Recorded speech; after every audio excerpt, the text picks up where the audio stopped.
ወራህመቱላሂ ወበረካቱ እንዴት ናችሁ ውድ ቤተሰቦቼ ደህና ናችሁ ሆይ አልহামዱሊላህ እኔ ደህና ነኝ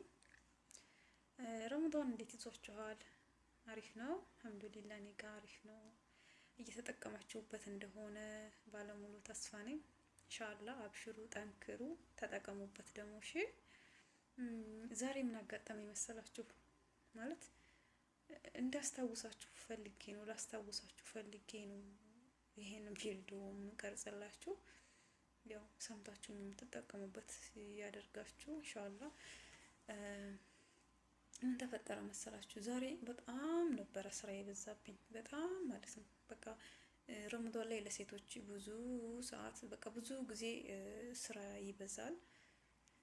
እና ሴቶች በአብዛኛው ጊዜ ስራ በመስራት እንጂ የምናሳልፈው ያው ረመዳን ብዙዎች አንጠቀምበትም ይሄን ታውቃላችሁ አብሶ ሴቶች ማለት ነው ማለት በስራ በጣም ቢዚ ስለምንሆን እና በጣም ደክሞኝ ነበር የዋልኩት ግን ተራዊ ሄድኩኝ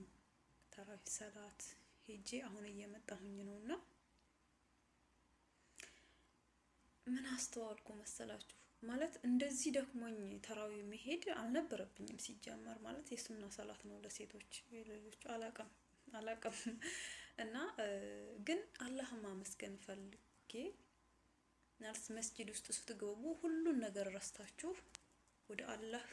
በቃ የምታመሰግኑበት ጌታችሁን የምታመሰግኑበት ሰዓት ቢያንስ እናገኛለን እንደው ሶላቱን ብትተውት ራሱ በቃ እዛ ላይ ቁጭ ብላችሁ ኢባዳ የምታደርጉበት ሰዓት ታገኛላችሁ እና ለዛ ፈልጌ ሄድኩኝና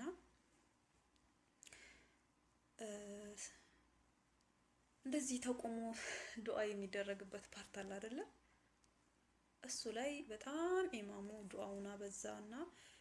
በቃ በዱዓው በጣም ተመስጬ ነው ወላሂ ነው የምላችሁ በጣም ተመስጬ እንደዚህ በቃ ዱዓ እየተቀበልን እያለ ያው ደክሞኝም ስለነበር አላቅም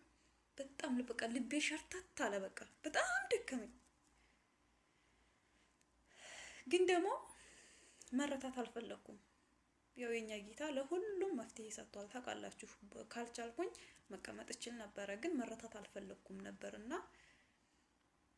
በቃ እንደዛ ሁኜ ዱዓውን ጨረስኩ ማለት ነው ሶ ምንድነው መሰላችሁ ያስተዋልኩት ነገር ያ ዱዓ ሳያልቅ ኢማሙ ትእዛዝ ሳይሰጥ ያው ስጁድ መውረድ አንችልም ታውቃላችሁ ስለዚህ ምንም ሆነ ኢማሙን ተጠብቃላችሁ ከአቅም በላይ ከሆነ ያው ታውቃላችሁ ማቋረጥ እችል ነበር ግን ደግሞ አልፈለኩም ማራታት አልፈለኩም ልቤ